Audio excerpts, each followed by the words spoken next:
Senator Risa Hontiveros reveals that some government officials are allegedly coaching illegal Philippine offshore gaming operators to conceal their activities as business process outsourcing firms.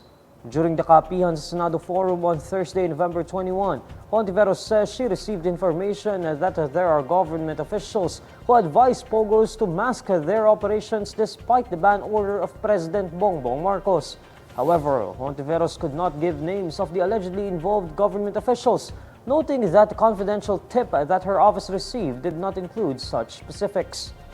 Wala po kasing naibigay sa aming pangalan talaga. Yun lamang fenomeno na yun na, mayroong mga opisyal, pati government officials di umano, na sila mismo nagpapayo sa mga POGO operators na lumusot sa ganoong paraan.